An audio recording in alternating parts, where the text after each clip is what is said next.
Hello बच्चों, so we are here again to discuss the solution of chemistry paper of JEE exam which was held on 30th January in evening shift. So the first question of this paper is why KMNO4 shows color. Okay तो KMNO4 के colour को अगर हम यहाँ पे discuss करें, ये coordination compound में भी हम बताते हैं कि कलर के पीछे कई सारे कंसेप्ट होते हैं जिनमें DD ट्रांजिशन भी एक कंसेप्ट है। लेकिन यहाँ पर अगर हम देखें तो KMNO4 में मैंगनीज ऑलरेडी +7 ऑक्सीडेशन स्टेट में है, जहाँ पर DD ट्रांजिशन करने के लिए कोई इलेक्ट्रॉन नहीं है। तो ऐसे में अगर हम बात करें तो यहाँ पर जो कलर के पीछे का रीजन होता है that is because of the charge transfer phenomena. और यहाँ पर अगर हम उसको समझें कि चार्ज ट्रांसफर कैसे हो रहा है, तो यहाँ पर KMNO4 में जो परमैंगनेट आयन है उसकी स्ट्रक्चर जब हम बनाएंगे तो Mn डबल बॉन्ड O और double bond O and O-। तो ये माना जाता है कि O- का जो इलेक्ट्रॉनिक चार्ज है वो मैंगनीज के वैकेंट डी ऑर्बिटल्स में ट्रांसफर होता रहता है। And during this transition it absorbs light from the visible region, because coloured दिखने के लिए ये बहुत ज़रूरी क्राइटेरिया होता है कि it must absorb the light from the visible region. वैसे तो ये रटा हुआ केस होता है बच्चों के लिए, क्योंकि यहाँ पे केवल रीजन बताना है कि it is because of what, तो ये चार्ज ट्रांसफर की वजह से है। और यहाँ हम देखेंगे कि ये ऑक्सीजन का चार्ज मेटल की तरफ ट्रांसफर हो रहा है, तो ऑक्सीजन को एज ए लिगेंड माना जाएगा, तो ligand to metal charge transfer LMCT हो गया यहाँ पर। तो ligand to metal charge transfer, due to ligand to metal charge transfer, तो यहाँ पे आंसर हो जाएगा थर्ड। तो जैसे कि अपन देख पा रहे हैं कि ये वाला जो क्वेश्चन है ये आपका सिंपल मोल कॉन्सेप्ट से है, जिसमें अपने को मोल फ्रैक्शन की वैल्यू पूछी गई है।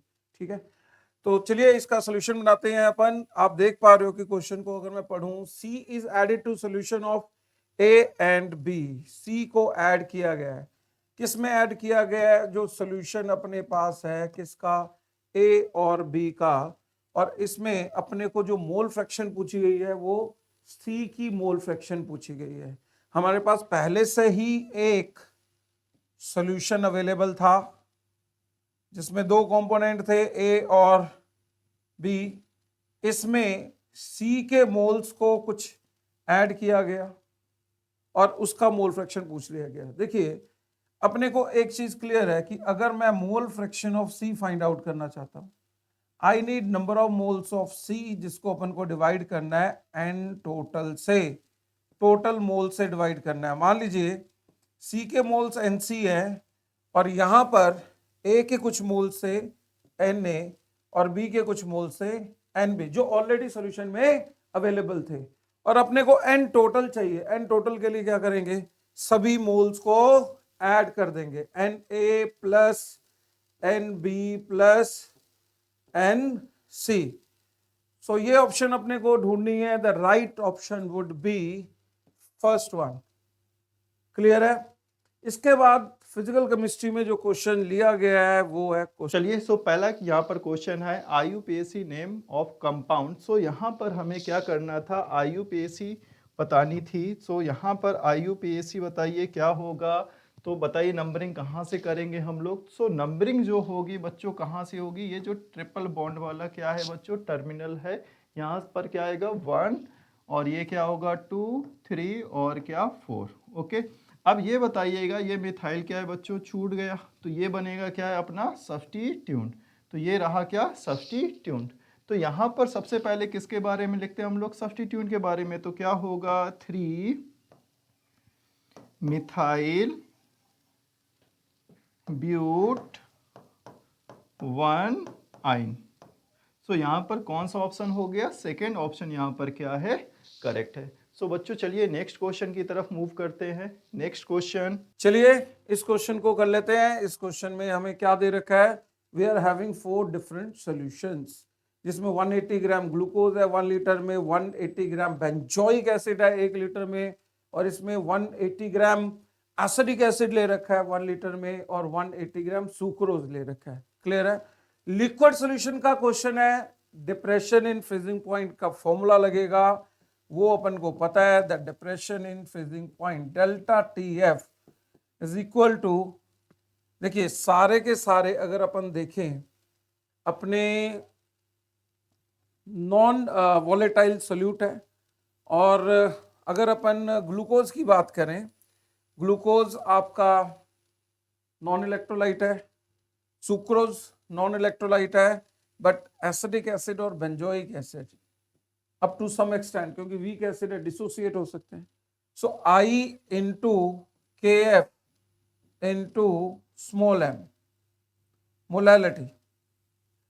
इसको थोड़ा अगर प्रॉपर वे में लिखा जाए, आई नीड आई, के एफ तो सबका सेम होगा क्योंकि सॉल्वेंट के नेचर पे डिपेंड करता। मोलैलिटी कैसे निकलेगी? Weight of solute upon molar mass of solute into 1000 upon mass of solvent, right. यहां पर नोट करने वाली बात यह है कि अगर WB देखें कांस्टेंट, 1000 कांस्टेंट, KF कांस्टेंट और WA ऑलमोस्ट कांस्टेंट, जितना MB कम होगा, जितना I बढ़ेगा, उतना डेल्टा TF भी बढ़ेगा। क्लियर है? मतलब फ्रीजिंग पॉइंट में उतनी ज्यादा डिप्रेशन होगी और फ्रीजिंग पॉइंट में जितनी ज्यादा डिप्रेशन होगी उतना हमें लोएस्ट फ्रीजिंग पॉइंट मिलेगा। सो आई की वैल्यू भी सपोर्ट करेगी एसिटिक एसिड को, और मोलर मास भी मिनिमम। देखिए ग्लूकोज का मोलर मास कितना होता है? 180 ग्राम। बेंजोइक एसिड आप देख पा रहे हो कि बेंजोइक एसिड ये होता है COH। अगर इसमें कार्बन देखें तो कार्बन है 7 और हाइड्रोजन 6 और oxygen 2। So 84 plus 6 plus 32, it would be 122। तो 122 ग्राम है किसका? बेंजोइक एसिड का। उसी तरीके से अगर एसिडिक एसिड देखें तो मोलर मास है 60 ग्राम, और सुक्रोज देखें तो मोलर मास है 342 ग्राम। अपने को मिनिमम मोलर मास चाहिए था, और ये जो मिनिमम मोलर मास अगर अपन देखें तो मिनिमम मोलर मास की वैल्यू है 60 ग्राम, और इसका आई भी सपोर्ट कर रहा है, मतलब ज्यादा डिप्रेशन होगी। क्वेश्चन नंबर जो ऑप्शन है थर्ड, तो थर्ड ऑप्शन में डिप्रेशन ज्यादा हुई है। डिप्रेशन जाने का मतलब लोएस्ट फ्रीजिंग पॉइंट किसका होगा? थर्ड सॉल्यूशन का, राइट। चलिए मूव करते हैं नेक्स्ट क्वेश्चन की तरफ। ये जो क्वेश्चन था यहाँ पर देखिएगा, डायरेक्ट एनसीईआरटी का क्वेश्चन पूछा गया था। Salicylaldehyde form from phenol by reacting with. अब यहाँ पर समझिएगा बच्चों, यहाँ पर हमसे ये पूछा गया था कि फिनॉल में कौन सा रिएजेंट यूज करें। जैसे ये क्या हो गया आपका phenol, this is the phenol. Phenol में हम कौन सा रिएजेंट यूज करें जिसमें हमें क्या है बच्चों? सैलिसल्डिहाइड क्या हो? ऑब्टेन हो जाए। ये अपन को क्या है बच्चों? बनाना है। अब ये बताइए बच्चों, आप लोगों ने एनसीईआरटी में पढ़ा होगा RTR reaction, reamer trimmer reaction, RTR। तो अब ये बताइएगा बच्चों, कौन सा रिएजेंट हम यूज करते थे? Chloroform CHCl3 in presence of क्या? स्ट्रॉन्ग बेस, और देन उसके बाद क्या करा देते थे? हाइड्रोलाइसिस कराते थे। तो बच्चों कौन सा ऑप्शन चला जाएगा आपका? सेकेंड ऑप्शन चला जाएगा या नहीं? चलिए नेक्स्ट क्वेश्चन की तरफ मूव करते हैं। सो बच्चों इस क्वेश्चन के बारे में डिस्कशन करते हैं। Complete the following reaction and find the क्या बच्चों? Major product. तो बच्चों यहाँ पर आपको पता होगा ये हाइड्रोबोरेशन रिएक्शन है। तो बच्चों यहाँ पर एक चीज़ ये बताइएगा कि हम लोग क्या करते हैं यहाँ पर? एंटी मार्कोनिकोस एडिशन विदाउट रीअरेंजमेंट, ऐसा पॉइंट हमें क्या है? मेंशन कराया जाता है रिएक्शन मैकेनिज्म में। सो ये बताइएगा यहाँ पर क्या होगा? CH3, यहाँ पर आपको क्या लगा देना था? H, और यहाँ पर क्या है बच्चों? OH। H वाला पोर्शन बच्चों यहाँ से आता है, OH वाला पोर्शन यहाँ से आता है। ओके बच्चों, यहाँ पर A प्रोडक्ट दिस। अगर हम बात करें B प्रोडक्ट की, तो जो B प्रोडक्ट होगा तो यहाँ पर क्या था? एसिडिक क्या यूज किया गया? वाटर यूज किया गया है। अब एक चीज़ ये समझिएगा, एसिडिक वाटर में क्या है? H+ है और क्या है? H2O है।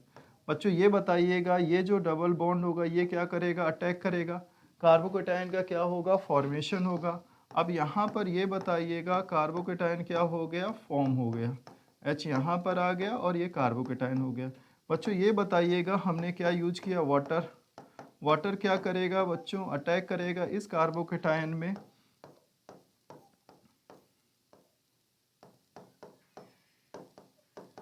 और यहाँ से बच्चों क्या निकल जाएगा, H+ को क्या किया आपने, रिमूव कर दिया। तो फाइनली बच्चों ये बताइएगा प्रोडक्ट क्या आ गया, यहाँ पर H, यहाँ पर, और ये क्या हो गया बच्चों CH3, यहाँ पर क्या आ गया OH। तो कौन सा ऑप्शन मैच कर रहा है यहाँ पर, सो ए ये रहा और ये क्या रहा B। तो ऑप्शन नंबर 1 तो बच्चों है नहीं। ऑप्शन नंबर 2 में देखिए बच्चों, ए बोल रहा है CH3OH और बी बोल रहा है बच्चों क्या CH3, और यहाँ पर क्या है CH3 के पास में क्या OH है। तो इसलिए बच्चों कौन सा ऑप्शन सही हो जाएगा आपका, सेकेंड ऑप्शन क्या हो जाएगा, करेक्ट हो जाएगा। ओके चलिए बच्चों नेक्स्ट क्वेश्चन की तरफ हम मूव करते हैं। पूछा गया था IUPAC, तो ये मतलब सेकेंड क्वेश्चन है IUPAC का, एक पहले भी आ चुका और ये अभी फिर से, मतलब एक ही शिफ्ट में दो दो IUPAC के, तो ये बहुत ही ज़्यादा मतलब क्या हो गया, वेटेज वाला चैप्टर हो गया इस एग्जाम्स के पॉइंट ऑफ व्यू से, इस शिफ्ट के पॉइंट ऑफ व्यू से। जो कि बच्चों पहले क्या थे, एक ही क्वेश्चन आता था, या तो बच्चों क्या शिफ्ट में कोई भी क्वेश्चन नहीं होते थे। तो IUPAC भी क्या हो गया, काफ़ी ज़्यादा इंपॉर्टेंट क्या हो गया बच्चों, चैप्टर हो गया। तो चलिए इसका IUPAC करते हैं यहाँ पर। तो ये बताइएगा बच्चों यहाँ पर जो IUPAC होगी, तो बच्चों ये आपका रहा फंक्शनल ग्रुप। देखिए यहाँ पर क्या है, दो दो फंक्शनल, ये भी फंक्शनल है ये भी फंक्शनल है, but according to priority order, according to क्या प्रायोरिटी ऑर्डर, हम किसे फंक्शनल ग्रुप मानेंगे, साइनाइड को मानेंगे। मतलब CN क्या होगा आपका फंक्शनल होगा, और NH2 जो होगा ये क्या बनेगा आपका सब्स्टिट्यूट बनेगा, ये क्या बनेगा सब्स्टिट्यूट बनेगा। तो यहाँ पर क्या होगा 1 2 3 4 5। अब ये बताइए 4 क्या लिखेंगे हम लोग, पहले तो सब्स्टिट्यूट को लिखेंगे, तो क्या होगा 4 एमिनो 5 कार्बन पेंटेन क्या आ जाएगा नाइट्राइल। तो ये बताइए कौन सा ऑप्शन सही होगा यहाँ पर। फर्स्ट ऑप्शन क्या बोल रहा है 4 एमिनो पेंटेन नाइट्राइल, तो फर्स्ट ऑप्शन यहाँ पर क्या हो गया, करेक्ट हो गया। सो चलिए नेक्स्ट क्वेश्चन की तरफ हम लोग मूव करते हैं। क्वेश्चन 9th क्वेश्चन, यहाँ पे हम देखेंगे in the given reaction A and B are respectively. तो यहाँ पर आप देखिए कि रिएक्शन जो दे रखी है वो क्रोमिल क्लोराइड की NaOH के साथ में दे रखी है, और इन रिएक्शंस को अच्छे से समझाया जाता ही है कि अगर हम यहाँ पे देखेंगे क्रोमिल क्लोराइड के साथ में NaOH जो है वो SN2 रिएक्शन इस टाइप से देगा। यहाँ पर हम देखेंगे कि CrO Cr double bond O, और यहाँ पर ये Cl एंड Cl, NaOH का जो हाइड्रोक्साइड है वो इस पर अटैक करता है, यहाँ से ये वापस इधर शिफ्ट होता है, इलेक्ट्रॉन वापस आता है और यहाँ से Cl माइनस हट जाता है। अल्टीमेटली ये होता है कि दोनों क्लोराइड हट करके, और यहाँ पर हम देखेंगे कि Cr double bond O and OH इस तरीके का मिल जाता है। लेकिन चूंकि यहाँ पर बेसिक मीडियम है और यहाँ पर एट द सेम टाइम क्या मिल जाएगा NaCl, चूंकि यहाँ पर बेसिक मीडियम है तो NaOH इस एसिड के साथ में, इस क्रोमिक एसिड के साथ रिएक्ट करके क्या बना लेगा Na2CrO4। तो ये येलो कलर का कंपाउंड होता है जो Na2CrO4 हमें मिलेगा। So that is our first product, that is A। उसके बाद में ये जो A है ये H2SO4 के साथ और H2O2 के साथ में जो रिएक्शन दे रहा है, यहाँ पर ये important reaction D and F block में पढ़ाते भी हैं पोटेशियम डाइक्रोमेट की रिएक्शंस में, जहाँ पर हम देखते हैं कि Na2CrO4 को अगर हम H2SO4 प्लस H2O2 के साथ में मिलाएंगे तो यहाँ पर हमें एक ब्लू कलर का ऑक्साइड मिलता है CrO5, जिसकी बटरफ्लाई टाइप ऑफ स्ट्रक्चर होती है। तो ये कंपाउंड हमारा B हो जाएगा, ये कंपाउंड हमारा A था। तो A and B compound are respectively sodium chromate and chromium peroxide, oxide oxo peroxide भी अपन इसको बोल देते हैं, ठीक है, या क्रोमियम पेंटा ऑक्साइड ऐसे सिंपली अपन बोल सकते हैं। बट ये हो गया हमारे पास CrO5 ब्लू कलर का ऑक्साइड होता है जो यहाँ पर मिलेगा। नेक्स्ट क्वेश्चन अगर हम देखें तो यहाँ पर 10th क्वेश्चन जो है, which of the following has square pyramidal shape. तो इसको भी आसानी से यहाँ पर बताया जा सकता है, जिसमें अपन देखेंगे कि PCl5 की जो स्ट्रक्चर है वहाँ पर अपन देखेंगे कि ये तो ट्राइंगुलर बाई पिरामिडल स्ट्रक्चर हो गई, जबकि BRF5 में अगर हम देखें तो यहाँ पर ये जो स्ट्रक्चर होगी इसमें हम देखेंगे कि यहाँ पे लोन पेयर होगा और ये स्क्वायर पिरामिडल शेप हो जाएगी, इसको बोलते हैं स्क्वायर पिरामिडल शेप। PF5 में अगेन TBP ट्राइंगुलर बाइपिरामिडल हो जाएगा, ट्राइंगुलर बाइपिरामिडल हो जाएगा, और इस तरीके से ये अरेंजमेंट हो जाएगा। यहाँ पे अगर हम देखेंगे कोऑर्डिनेशन कंपाउंड के हिसाब से तो निकल +2 में है, ये 3D8 सिस्टम है, और 3D8 सिस्टम है लेकिन साइनाइड यहाँ पर स्ट्रॉन्ग फील्ड लिगेंड है। स्ट्रॉन्ग फील्ड लिगेंड होने के कारण यहाँ पर स्क्वायर प्लेनर स्प्लिटिंग होगी, स्क्वायर प्लेनर स्प्लिटिंग होगी तो यहाँ पे DsP2 हाइब्रिडाइजेशन होगा और इसकी ज्योमेट्री जो है वो स्क्वायर प्लेनर होगी। तो डेफिनेटली हमसे पूछा गया है कि स्क्वायर पिरामिडल शेप किसकी होगी, तो वो सेकंड आंसर हो जाएगा स्क्वायर पिरामिडल शेप के लिए। 13th क्वेश्चन, जिसमें हम देखेंगे कि स्टेटमेंट बेस्ड सवाल है। लिखा हुआ है कि since electronegativity of fluorine is greater than hydrogen, so dipole moment of NF3 is greater than NH3। देखने वाली बात यह है बच्चों कि यहां पर अगर हम देखें कि फ्लोरीन की इलेक्ट्रोनेगेटिविटी हाइड्रोजन से ज्यादा होती है, यहां तक बात ठीक है, लेकिन dipole moment of NF3 greater than NH3 बोल रखा है। नोट्स में अपन बताते भी हैं कि भैया लोन पेयर का मोमेंट जो है हमेशा सेंट्रल एटम से दूर की तरफ इसकी डायरेक्शन होगी, और अगर इसके बॉन्ड्स को देखें हम NF3 में, तो फ्लोरीन चूंकि नाइट्रोजन से ज्यादा इलेक्ट्रोनेगेटिव है तो यहां पर जो डाइपोल वेक्टर है उसका डायरेक्शन हमेशा मोर इलेक्ट्रोनेगेटिव एटम की तरफ लिया जाता है। जहां हम देख सकते हैं कि अगर मैं यहां पर इसको अलग कलर के पेन से देखें हम यहाँ पे, तो यहाँ पे हम देखेंगे कि जो बॉन्ड डाइपोल्स है उनका रिजल्टेंट जो है वो नीचे की ओर आएगा, वो अपोजिट डायरेक्शन में आ रहा है लोन पेयर मोमेंट की तुलना में। तो यहां पर नेट डाइपोल मोमेंट जो है घट जाएगा, क्योंकि लोन पेयर मोमेंट का डायरेक्शन तो इधर की तरफ है, जबकि बॉन्ड पेयर मोमेंट्स का जो डाइपोल है उसका डायरेक्शन नेट रिजल्टेंट नीचे की ओर आ रहा है। तो यहां पर म्यू नेट जो है काफी कम होगा, ऑलमोस्ट इक्वल टू 0 भी हम लिखवा देते हैं कि भाई ये ऑलमोस्ट नॉन पोलर स्पीसीज होगी।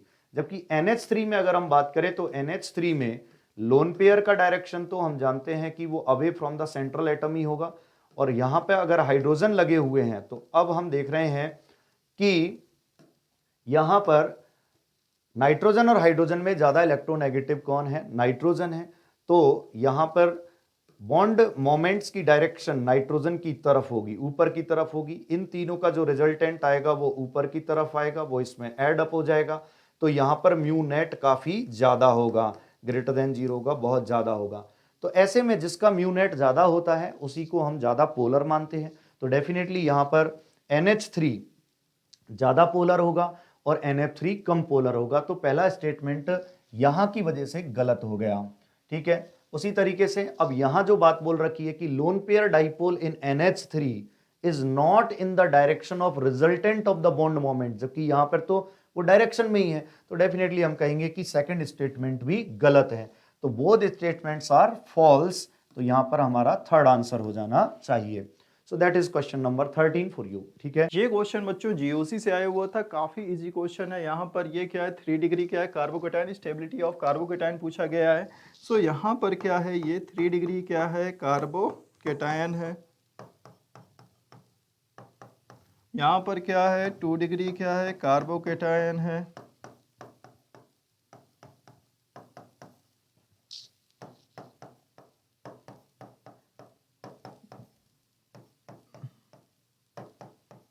सो बच्चों यहाँ पर क्या है, अल्फा हाइड्रोजन काउंट कर लेते हैं। जिसके पास जितने ज्यादा क्या होंगे, अल्फा हाइड्रोजन होंगे, वो उतना ही ज्यादा क्या होगा, स्टेबल क्या बनेगा, कार्बोकेटाइन बनेगा। तो यहाँ पर सिंपल क्या होगा बच्चों, ये बताइए कितने अल्फा हैं, 3 3 6 3 कितने हो गए, 9 अल्फा हाइड्रोजन। इसके पास कितने हो गए, 3 3 क्या हो गए, 6।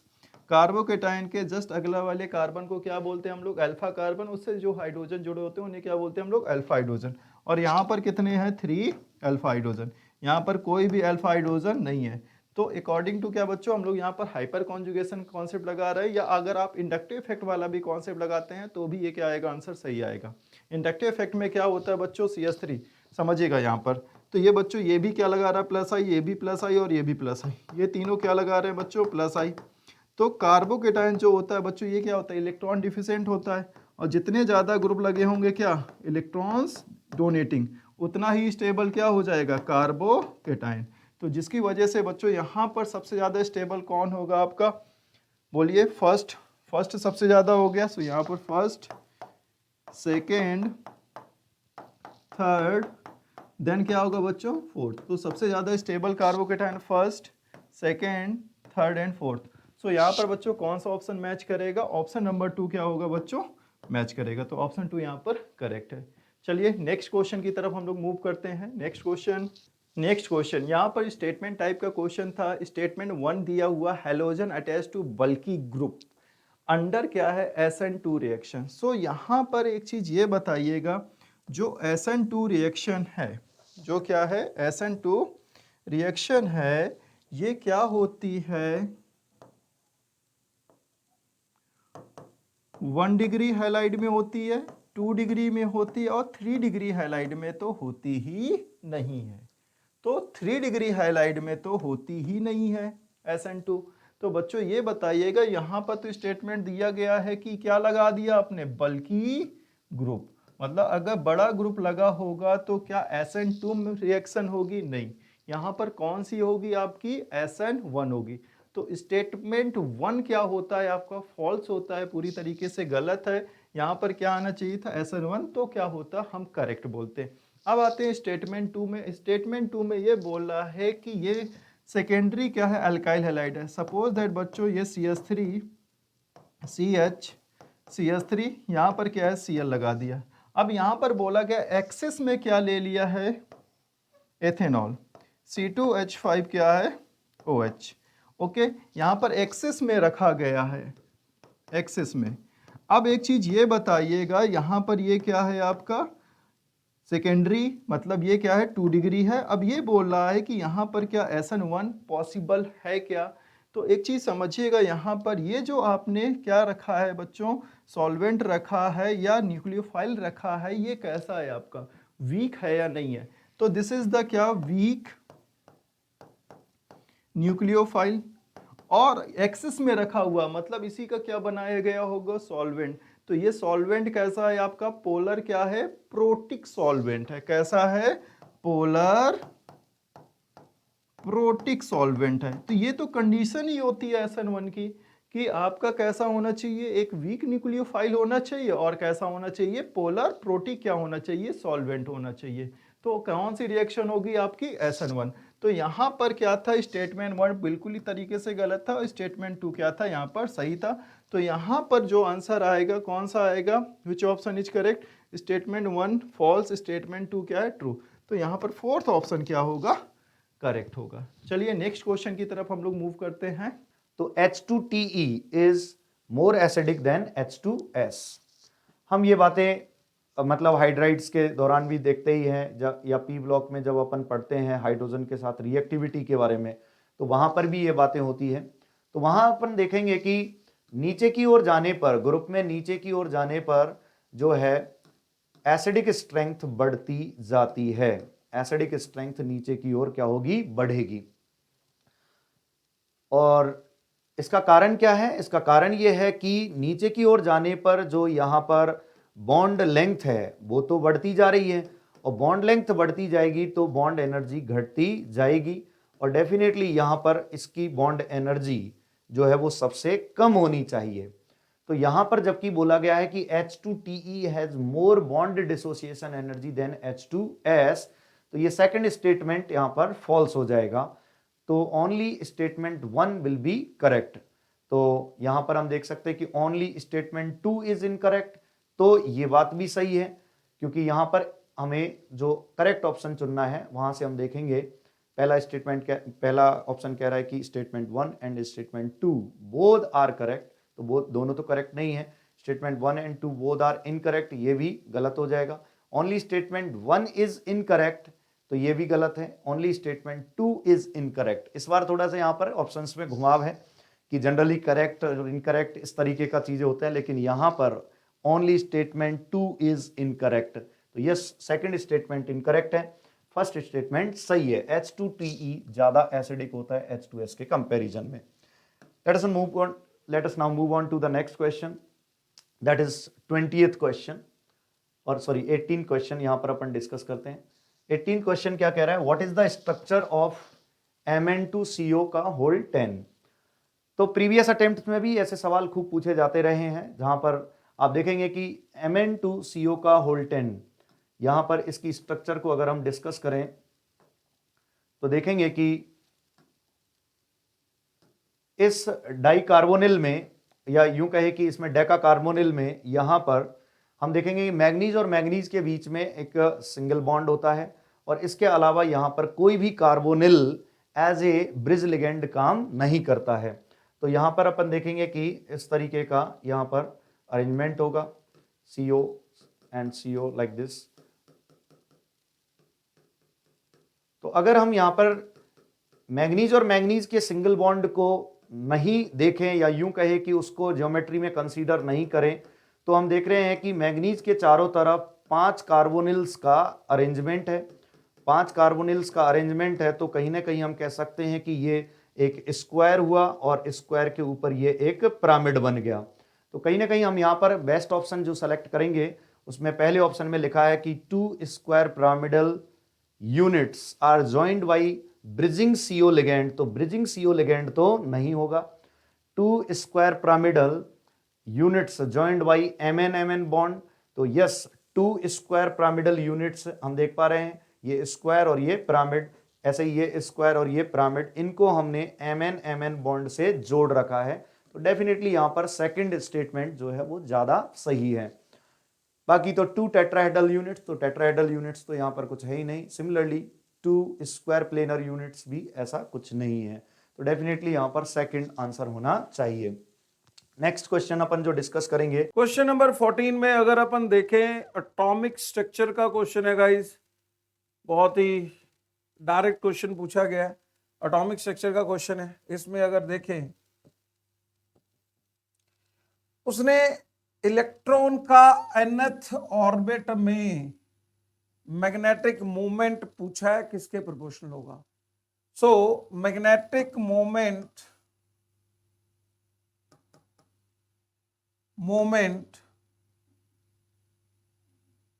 of electron in the nth orbit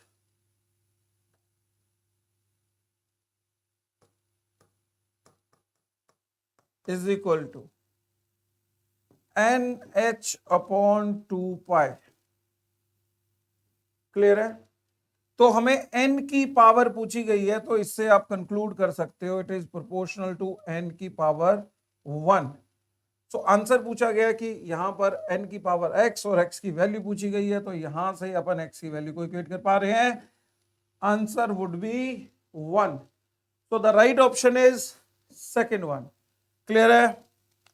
चलिए मूव करते हैं नेक्स्ट क्वेश्चन की तरफ। नेक्स्ट क्वेश्चन बच्चों, यहाँ पर सीरीज में रिएक्शन रखी गई थी। ये थोड़ा सा बच्चों क्या है, अच्छा क्वेश्चन है, क्योंकि यहाँ पर जो रिएक्शन पूछी गई है, सो पहली वाली क्या है, नाइट्रेशन, देन नाइट्रेशन के बाद एसन क्या है, HCl यूज किया गया, फिर क्या है डाइजोनियम, क्या डाइजोटाइजेशन कराया गया, देन उसके बाद क्या फिनॉल। मतलब क्या है बच्चों, यहाँ पर क्या डाई रिएक्शन पूछी गई थी फिनॉल के साथ। ओके, तो यहाँ पर ओवरऑल 4 रिएक्शन पूछी गई थी। तो ये क्वेश्चन काफ़ी अच्छा बना ऑर्गेनिक केमिस्ट्री में। ओवरऑल इसी क्वेश्चन पे हम क्या बोल सकते हैं कि काफ़ी अच्छा लेवल बनाया गया था, मतलब थोड़ा सा अच्छा लेवल था इस क्वेश्चन को। और बाकी ओवरऑल जो क्वेश्चन थे बहुत ही ज़्यादा क्या थे, इजी थे, लेकिन ये बहुत ही पॉपुलर रिएक्शन है जो कि NCERT में डायरेक्ट दी गई हैं।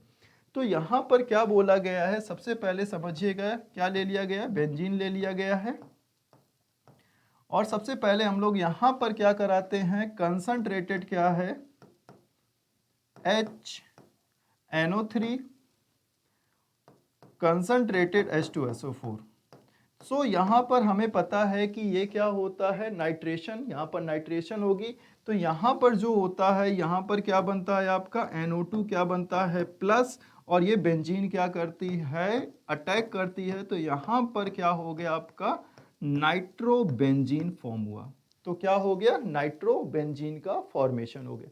देन उसके बाद यहाँ पर क्या हो गया, SnHCl, तो यहाँ पर रिडक्शन करा दिया गया है। तो यहाँ पर क्या बन गया आपका एनिलीन। किसका फॉर्मेशन हो गया, एनिलीन। तो यहाँ पर बच्चों कौन कौन से ऑप्शंस खत्म हो जाते हैं, आपका ऑप्शन नंबर 4 क्या हो जाता है, खत्म हो जाता है, तो ऑप्शन नंबर 4 तो आने वाला ही नहीं है। देन उसके बाद यहाँ पर क्या यूज किया गया, NaNO2 प्लस क्या HCl, और यहाँ पर 0 क्या होता है, 5 डिग्री सेल्सियस होता है। मेमोरी बेस्ड क्वेश्चन है। ओके, सो इस तरीके से था। तो बच्चों आपको पता होगा कि यहाँ पर क्या बन जाएगा, डाइजोनियम क्या बन जाता है, सॉल्ट N2 प्लस और क्या Cl माइनस। ये क्या हो गया, डाइजेटाइजेशन रिएक्शन होती है। यहाँ पर क्या है आपका डाइजोनियम क्या है, सॉल्ट का फॉर्मेशन हो गया। देन उसके बाद यहाँ पर ये बोला गया कि फिनॉल यूज किया गया। अब यहाँ पर जो फिनॉल होता है, यहाँ पर मैं pH भी लिख देता हूँ, अल्कलाइन मीडियम लेते हैं तो यहाँ पर क्या है 9 to 10 क्या है बच्चों, pH ले लेते हैं, अल्कलाइन मीडियम में होता है। ओके, अब यहाँ पर जो आपकी डाई का कलर आता है, ये ऑरेंज कलर की डाई का कलर आता है। तो जो यहाँ पर प्रोडक्ट बनता है, जो प्रोडक्ट बनेगा, तो समझिएगा यहाँ पर प्रोडक्ट क्या होगा, यहाँ पर समझिएगा ये जो होता है ना बच्चों, यहाँ पर क्या होता है, H जो क्या होता है रिमूव होता है यहाँ पर, तो यहाँ पर क्या आ जाता है आपका बेसिक मीडियम, अल्कलाइन मीडियम है, O पे क्या आ जाता है माइनस। अब समझिएगा यहाँ पर ये क्या करेगा, रेजोनेंस, ये क्या करेगा, रेजोनेंस। तो रेजोनेंस करता हुआ बच्चों नेगेटिव चार्ज कहाँ पर आएगा आपका, ऑर्थो में आएगा, और किस में आएगा आपका, पैरा पोजीशन पे। तो यहाँ पर जो क्या होती है, जो ये आपकी डाइजोनियम बना हुआ है, ये क्या होता है बच्चों, ये कौन सा पोजीशन अटैक करता है इसका, बोलिए पैरा पोजीशन अटैक करेगा। तो यहाँ पर जो हम प्रोडक्ट का फॉर्मेशन करेंगे, तो ये जो प्रोडक्ट का फॉर्मेशन होगा कुछ ऐसा, यहाँ पर हमने बना दिया क्या OH, ओके, और यहाँ पर क्या होगा N, डबल बॉन्ड N, और ये आपका आ गया ये पोर्शन N, ये ऐसे। तो बताइए कौन सा ऑप्शन मैच कर रहा है यहाँ पर, क्या ऑप्शन बी मैच कर रहा है क्या, नहीं, ओनली ऑप्शन नंबर ए देखिएगा। देखिए बच्चों ये फिनॉल रहा, N डबल बॉन्ड N, और ये क्या है आपका pH। तो यहाँ पर कौन सा ऑप्शन सही है, ऑप्शन नंबर 1 क्या था, करेक्ट था। और ये जो होता है डाई का कलर, इसका कौन सा कलर आता है आपका, ऑरेंज कलर की डाई आती है। ओके, चलिए नेक्स्ट क्वेश्चन की तरफ हम मूव करते हैं। यहाँ पर जो नेक्स्ट क्वेश्चन है ये क्या 11th वाली NCERT से आया था, POC से आया था। यहाँ पर बहुत ही इजी क्वेश्चन है ये। हम लोग क्या 9th क्लास में भी क्रिस्टलाइजेशन पढ़ते हैं, और जो क्रिस्टलाइजेशन का यूज होता है जब क्या होती है आपकी जो सॉलिबिलिटीज़ होती हैं, जब डिफरेंट क्या होती हैं सॉलिबिलिटीज़ होती हैं, तब हम क्या यूज करते हैं, क्रिस्टलाइजेशन। तो यहाँ पर भी ये क्वेश्चन कुछ ऐसा था, which of the following is a purification method which based on the क्या है सॉलिबिलिटीज ऑफ द क्या है कंपाउंड। तो किसका हम लोग करेंगे, यहाँ पर क्या यूज करेंगे हम लोग, क्रिस्टलाइजेशन क्या है यूज करते हैं जब क्या होती है सॉलिबिलिटीज क्या होती है कंपाउंड की क्या होती हैं डिफरेंट होती हैं, या बात करें तो तब हम क्या है कौन सा मेथड यूज करते हैं, क्रिस्टलाइजेशन यूज करते हैं। चलिए नेक्स्ट क्वेश्चन की तरफ हम मूव करते हैं। स्टेटमेंट वाला सवाल है ये भी, यहाँ पे देखेंगे there is regular increase in chemical reactivity from group 1 to group 18। वो कह रहे हैं कि पीरियोडिक टेबल में जब हम लेफ्ट टू राइट जाते हैं, जैसे लिथियम से लेकर के अगर हम बात करें कि फ्लोरीन तक जाएं मान लीजिए, और या फिर हम मान लीजिए कि सोडियम से लेकर के और आर्गन तक जाते हैं, तो वहां पे कह रहे हैं कि लगातार केमिकल रिएक्टिविटी बढ़ती जाएगी। बट ऐसा नहीं है, हम जानते हैं कि रिएक्टिविटी कहीं ना कहीं आयोनाइजेशन एनर्जी पे भी डिपेंड करती है, और हम जानते हैं कि सोडियम से लेकर के मैग्नीशियम या एल्यूमिनियम इधर की तरफ आयोनाइजेशन एनर्जी बढ़ती जाती है, नॉर्मली बढ़ती जाती है जनरली। तो ऐसे में अगर आयोनाइजेशन एनर्जी बढ़ती जाएगी तो रिएक्टिविटी कम होती जाएगी, बल्कि। तो कहना का मतलब है कि पहला स्टेटमेंट बिल्कुल गलत हो गया, क्योंकि वो तो रेगुलर इंक्रीज की भी बात कर रहा है, तो ये तो बिल्कुल ही गलत है। फिर दूसरा स्टेटमेंट जो कह रहा है कि oxides of group 1 element, group 1 के जो एलिमेंट्स है वो कौन है, लिथियम है। तो लिथियम का ऑक्साइड, सोडियम का ऑक्साइड, पोटेशियम का ऑक्साइड, हम देखते हैं कि ये काफी अच्छी मेटल्स है, और मेटल्स के ऑक्साइड्स कैसे होते हैं, बेसिक नेचर के होते हैं। तो oxides of group 1 elements are basic, ये बात सही है। Oxides of group 17 are acidic. 17 group में कौन आता है, फ्लोरीन, क्लोरीन और ब्रोमीन, इस तरीके के आते हैं। तो क्लोरीन का जो ऑक्साइड्स होंगे, ब्रोमीन के जो ऑक्साइड्स होंगे, डिफरेंट वेराइटी ऑफ ऑक्साइड्स वहां पे होते हैं। अलग अलग ऑक्सीडेशन स्टेट में, बट इन जनरल देखें तो नॉन मेटल के ऑक्साइड्स क्या होते हैं, एसिडिक नेचर के होते हैं, और इसलिए oxide of group 17 are acidic, ये बात भी सही मानी जाएगी। तो सेकंड स्टेटमेंट सही होगा, फर्स्ट स्टेटमेंट गलत होगा। तो बोथ स्टेटमेंट्स आर ट्रू, गलत। Statement 1 is true, statement 2 is false, ये भी गलत हो जाएगा। Statement 1 is false, yes, and statement 2 is true. तो इस तरीके से इसका आंसर हो जाएगा third. That is question number 20। Next question अगर हम देखेंगे तो यहां पर number of elements which give flame test from following. देखिए यहां पर जो है फ्लेम टेस्ट का सवाल ये एस ब्लॉक से या यूं कहे सॉल्ट एनालिसिस से भी कंसीडर किया जा सकता है। अब जब चूंकि एस ब्लॉक की अकेली एस ब्लॉक की मेटल्स नहीं है, यहाँ पर यह सॉल्ट एनालिसिस से ही माना जाएगा। तो इसमें अपन अगर देखेंगे तो स्ट्रोंशियम जो कि एस ब्लॉक एलिमेंट है, और हम जानते हैं कि एस ब्लॉक एलिमेंट में से बेरिलियम और मैग्नीशियम को छोड़ करके बाकी के सभी एलिमेंट जो है वो फ्लेम टेस्ट देते हैं। तो स्ट्रोंशियम देगा, स्ट्रोंशियम यहाँ पे फ्लेम टेस्ट देगा। लेकिन अगर हम 3D सीरीज में से देखें तो कॉपर भी जो है वो ब्लूइश कलर का फ्लेम टेस्ट देता है। कोबाल्ट एंड निकल ये वाइटेस्ट टाइप के देंगे तो उसको फ्लेम टेस्ट नहीं माना जाएगा, वाइटेस्ट टाइप की फ्लेम देंगे। तो कैल्शियम जो है वो ब्रिक रेड दे देता है, और आयरन जो है वो गोल्डन येलो दे देता है। तो यहां पर हम कह सकते हैं कि ये ब्रिक रेड देगा, तो यानी कि ये भी फ्लेम टेस्ट दे रहा है। आयरन जो है वो गोल्डन येलो टाइप का देगा, तो ये भी फ्लेम टेस्ट देता है। और कॉपर की बात करें तो वो ब्लूइश कलर का देगा, और स्ट्रोंशियम की बात करें तो वो रेडिश टाइप का देगा, ठीक है, क्रिम्सन रेड जैसा भी अपन उसको बोलें। तो यहां पर 4 एलिमेंट जो है वो कौन कौन से हो गए, strontium, copper and calcium and iron, ये 4 एलिमेंट जो है ये फ्लेम टेस्ट देंगे।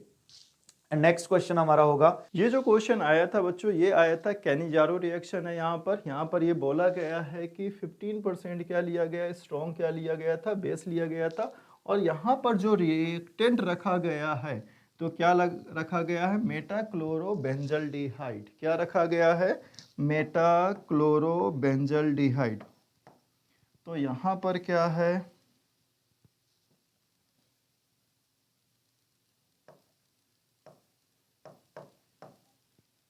Cl, और यहाँ पर ये बोला गया 15% क्या है आपका KOH।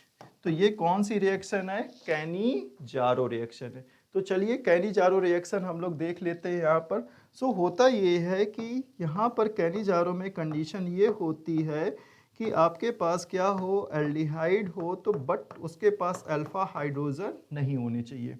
तो यहाँ पर कोई भी अल्फा हाइड्रोजन नहीं है, और यहाँ पर क्या होता है, OH माइनस क्या करता है, अटैक करता है, और यहाँ से क्या होगा आपका, ये डबल बॉन्ड टूटेगा, और यहाँ पर क्या हो जाएगा, CO माइनस H, और यहाँ पर क्या आ जाएगा आपका OH।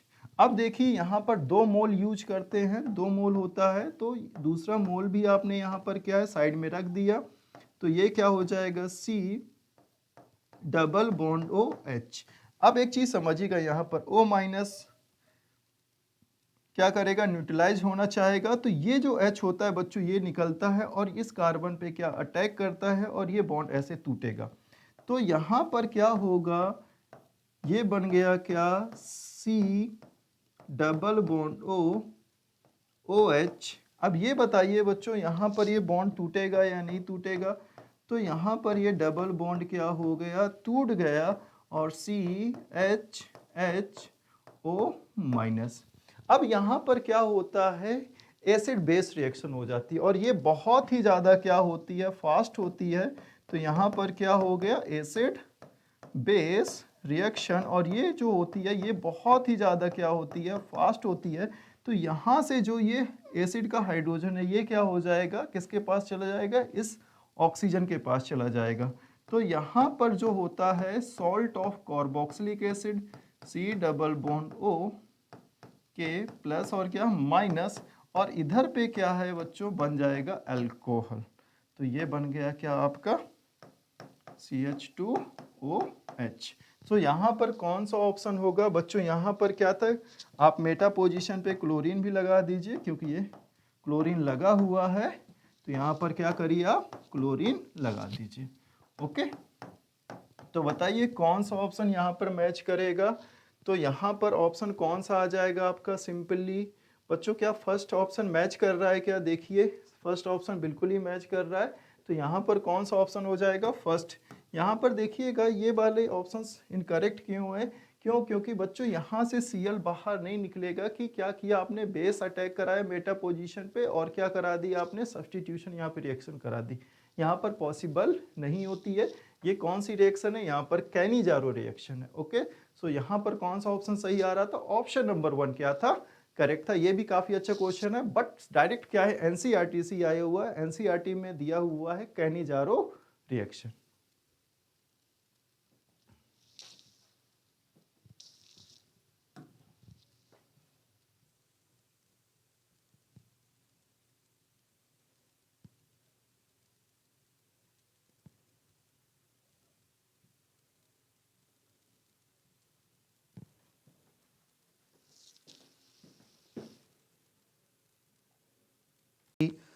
स्टेटमेंट वाला सवाल है ये भी। यहाँ पे देखेंगे, there is regular increase in chemical reactivity from group 1 to group 18। वो कह रहे हैं कि पीरियोडिक टेबल में जब हम लेफ्ट टू राइट जाते हैं, जैसे लिथियम से लेकर के अगर हम बात करें कि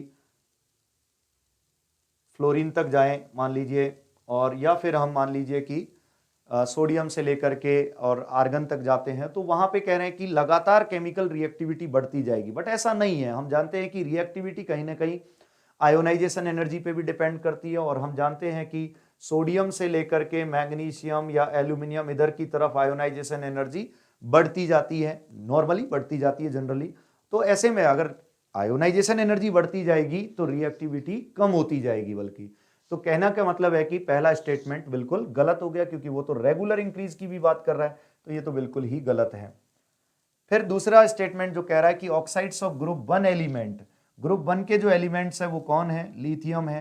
तो लिथियम का ऑक्साइड, सोडियम का ऑक्साइड, पोटेशियम का ऑक्साइड, हम देखते हैं कि ये काफी अच्छी मेटल्स है, और मेटल्स के ऑक्साइड्स कैसे होते हैं? बेसिक नेचर के होते हैं। तो oxides of group 1 elements are basic, ये बात सही है। Oxides of group 17 are acidic. 17 group में कौन आता है? फ्लोरीन, क्लोरीन और ब्रोमीन, इस तरीके के आते हैं। तो क्लोरीन का जो ऑक्साइड्स होंगे, ब्रोमीन के जो ऑक्साइड्स होंगे, डिफरेंट वेराइटी ऑफ ऑक्साइड्स वहां पे होते हैं अलग अलग ऑक्सीडेशन स्टेट में। बट इन जनरल देखें तो नॉन मेटल के ऑक्साइड्स क्या होते हैं? एसिडिक नेचर के होते हैं, और इसलिए oxide of group 17 are acidic, ये बात भी सही मानी जाएगी। तो सेकंड स्टेटमेंट सही होगा, फर्स्ट स्टेटमेंट गलत होगा। तो बोथ स्टेटमेंट्स आर ट्रू, गलत। Statement 1 is true, statement 2 is false, ये भी गलत हो जाएगा। Statement 1 is false, yes, and statement 2 is true. तो इस तरीके से इसका आंसर हो जाएगा third. That is question number 20। Question number 21 में क्या पूछा गया? अगेन एटॉमिक स्ट्रक्चर का क्वेश्चन है, number of spectral lines, Bohr model का क्वेश्चन है। हमें पता है कि जो बोहर हाइपोथेसिस है that is applicable for hydrogen and hydrogen like species. तो यहां पर हीलियम पॉजिटिव आयन को रखा गया है, आप देख पा रहे हो। और जैसे कि अपने को पता है कि helium positive ion hydrogen like species है, क्योंकि इसके पास भी एक इलेक्ट्रॉन ही है।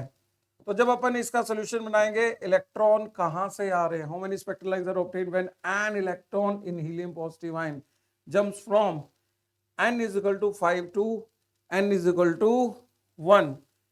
देखो, एक इलेक्ट्रॉन के अगर कॉन्टेक्स्ट में बात करी गई है, क्लियर है, तो एक इलेक्ट्रॉन में तो आपको जो मैक्सिमम लाइंस मिल सकती हैं, n is equal to 1, n is equal to 2, n is equal to 3, n is equal to 4 and n is equal to 5। ठीक है, तो क्वेश्चन मेमोरी बेस्ड है। अगर सिर्फ एक इलेक्ट्रॉन है आपके पास और मैक्सिमम स्पेक्ट्रल लाइंस पूछी गई हैं, तो देखो ये वाला रूट फॉलो होगा, 4 पॉसिबल ट्रांजिशन, जितनी ट्रांजिशन उतनी ही स्पेक्ट्रल लाइंस, तो आंसर क्या रहेगा? 4। लेकिन अगर आपको पास एक सैंपल है और उसमें total number of possible spectral lines पूछी गई हैं, तो उस केस में आपको करना क्या होगा? तो उस केस में आपको सारी पॉसिबिलिटीज को काउंट करना है कि भाई n इज इक्वल टू 1 पे आना है। कहां से आना है? आपका 5th एनर्जी लेवल से आना है, राइट। और यहां से जब ये नीचे जंप करेगा तो सारी पॉसिबिलिटीज को काउंट करना है। तो सारी पॉसिबिलिटीज के अकॉर्डिंग अगर अपन देखें 4 तो ये पॉसिबिलिटीज होंगी, 3 ये, और ये 2, और ये 1। और अगर इनका सम कैलकुलेट करें 4 + 3 + 2 + 1, द आंसर वुड बी 10। अगर टोटल पॉसिबिलिटीज पूछता, अगर एक ही इलेक्ट्रॉन है, एक ही एटम है, और वो आपको मैक्सिमम स्पेक्ट्रल लाइंस कैलकुलेट करने के लिए पूछता, तो आंसर क्या होता है? 4, राइट। चलिए मूव करते हैं नेक्स्ट क्वेश्चन की तरफ। प्लस का साइन इधर आएगा और ये Fe2O3 है, राइट। चलो देखिए, अपने को ये दो रिएक्शंस दे रखी हैं, इन दोनों रिएक्शन का कॉरस्पॉन्डिंग एंथैल्पी चेंज अपने को गिवन है, और अपने को करना क्या है, इस पर्टिकुलर रिएक्शन की एंथैल्पी चेंज की वैल्यू को इक्वेट करना है। देखिए, हमें इन दोनों क्वेश्चन से इस इक्वेशन की फॉर्मुलेशन करनी है, और सिंपल अप्रोच क्या है कि देखो, मेरे को Fe2O3 रिएक्टेंट साइड में चाहिए, तो इसको इन्वर्स करना पड़ेगा, और यहां पर मुझे कार्बन का जो कोफिशिएंट चाहिए वो 3 चाहिए होगा, मतलब इस इक्वेशन को 3 से मल्टीप्लाई करना पड़ेगा। तो फाइनल कंक्लूजन क्या मिला, तो इसको 3 से मल्टीप्लाई करें और इसको रिवर्स करें और ऐड कर दें। क्लियर है? जो अलजेब्रिक ऑपरेशंस अपन रिएक्शंस में लगाएंगे, सेम अलजेब्रिक ऑपरेशंस अपने को उनके कॉरस्पॉन्डिंग एंथैल्पी चेंज में लगानी होगी। सिंपल है। चलिए देखिए, अगर यहां पर अपन करें तो क्या कर सकते हैं, इसको 3 से मल्टीप्लाई करना पड़ेगा, मतलब इसको इक्वेशन 1 मान ले, इक्वेशन 2 मान ले। तो देखिए मैं क्या अलजेब्रिक ऑपरेशन लगा रहा हूं, मैं इक्वेशन 2 को 3 से मल्टीप्लाई कर रहा हूं और इक्वेशन 1 इसमें से सब्ट्रैक्ट कर रहा हूं, और जब मैं ऐसा करूंगा तो मेरे को सामने वाली इक्वेशन मिल जाएगी। तो जो मैंने अलजेब्रिक ऑपरेशंस रिएक्शन में लगाए हैं वही मुझको किस में लगाने हैं, उनके कॉरस्पॉन्डिंग एंथैल्पी चेंज में लगाने हैं। चलिए लगाते हैं। सो थ्राइस ऑफ, तो जो मेरी एंथैल्पी ऑफ रिएक्शन निकलेगी, thrice of -110, this is again minus of -824. The answer would be 824 minus 330. इसको जरा सिंप्लीफाई करें, 494 किलो जूल पर मोल would be the right answer. तो बहुत ही सिंपल क्वेश्चन था, एक ही स्टेप में क्वेश्चन हो गया। तो थर्मोकेमिस्ट्री की प्रॉब्लम जब मैं पढ़ा रहा था, ऑलरेडी बता रहा था, बहुत ही डायरेक्ट क्वेश्चन पूछे जाते हैं in IIT mains as well as IIT advance. Number of elements which give flame test from following. देखिए यहाँ पर जो है फ्लेम टेस्ट का सवाल ये एस ब्लॉक से या यूं कहे सॉल्ट एनालिसिस से भी कंसीडर किया जा सकता है। अब जब चूंकि एस ब्लॉक की अकेली एस ब्लॉक की मेटल्स नहीं है यहाँ पर, ये सॉल्ट एनालिसिस से ही माना जाएगा। तो इसमें अपन अगर देखेंगे तो स्ट्रोंशियम जो कि एस ब्लॉक एलिमेंट है, और हम जानते हैं कि एस ब्लॉक एलिमेंट में से बेरिलियम और मैग्नीशियम को छोड़ करके बाकी के सभी एलिमेंट जो है वो फ्लेम टेस्ट देते हैं। तो स्ट्रोंशियम देगा, स्ट्रोंशियम यहाँ पे फ्लेम टेस्ट देगा। लेकिन अगर हम 3D सीरीज में से देखें तो कॉपर भी जो है वो ब्लूइश कलर का फ्लेम टेस्ट देता है। कोबाल्ट एंड निकल ये वाइटेस्ट टाइप के देंगे तो उसको फ्लेम टेस्ट नहीं माना जाएगा, वाइटेस्ट टाइप की फ्लेम देंगे। तो कैल्शियम जो है वो ब्रिक रेड दे देता है और आयरन जो है वो गोल्डन येलो दे देता है। तो यहां पर हम कह सकते हैं कि ये ब्रिक रेड देगा, तो यानी कि ये भी फ्लेम टेस्ट दे रहा है। आयरन जो है वो गोल्डन येलो टाइप का देगा, तो ये भी फ्लेम टेस्ट देता है। और कॉपर की बात करें तो वो ब्लूइश कलर का देगा, और स्ट्रोंशियम की बात करें तो वो रेडिश टाइप का देगा, ठीक है, क्रिम्सन रेड जैसा भी अपन उसको बोलें। तो यहाँ पर 4 एलिमेंट जो है वो कौन कौन से हो गए, strontium, copper and calcium and iron, ये 4 एलिमेंट जो है ये फ्लेम टेस्ट देंगे।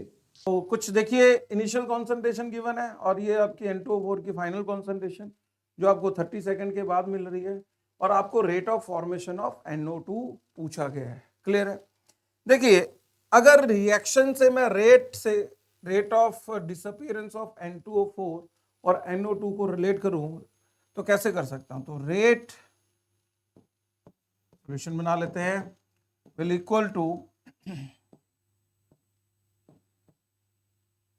rate of disappearance of N2O4 is equal to 1/2 plus rate of formation of NO2। तो देखो बहुत सिंपल सी बात है, क्योंकि उसने एक इंटरवल में बात करी है, और जब भी इंटरवल में रेट निकालते हैं वो कौन सा रेट होता है? Average rate. कौन सा रेट होता है? Average rate. अगर किसी मोमेंट में पूछता तो अपन कौन सा रेट निकालते? Instantaneous rate. यूनिट भी उसने क्लियर कर रखा है, मोल पर लीटर पर मिनट में। तो सबसे पहले तो अपन रेट निकालते हैं। अब रेट कैसे होगा? डिसअपियरेंस ऑफ रिएक्टेंट, जो कि आपका 2.75 minus 3.00 upon time interval 30 second, बोले तो हाफ मिनट, ये माइनस। तो देखिए ये कितना सिंप्लीफाई करके आया? 0.25, माइनस में माइनस माइनस प्लस हो जाएगा, 0.25 का ट्वाइस करेंगे तो द रेट वुड बी 0.50 मोल पर लीटर पर मिनट। क्लियर है गाइस? अब हमारे पास रेट की वैल्यू है और अपने को rate of formation find out करना। The rate of formation of NO2 is equal to twice of the rate. कितना? Twice of the rate. तो यहां से अपन निकाल सकते हैं कि जो rate of appearance of NO2 होगा, that would be twice of 0.5. The answer would be 1 mole per liter per minute. That's all. Thank you. And next question हमारा होगा यहाँ पर 23 के बाद 25th क्वेश्चन, और यहाँ पे हम देख सकते हैं कि how many of the following shows disproportionation reaction. बच्चों ये भी एक बहुत ही सिंपल सा कंसेप्ट होता है। डिस्प्रपोर्शनेशन का मतलब है कि कोई पर्टिकुलर एटम किसी पर्टिकुलर ऑक्सीडेशन स्टेट से ऑक्सीडाइज भी हो, साइमल्टेनियसली वो रिड्यूस भी हो। तो यहाँ से एक कॉमन सेंस वाली बात तो बनी रही है कि किसी भी एटम को एटलीस्ट उसकी इंटरमीडिएट ऑक्सीडेशन स्टेट में होना चाहिए डिस्प्रोपोर्शनेट होने के लिए, क्योंकि उसे ऑक्सीडाइज भी होना है और उसे रिड्यूस भी होना है।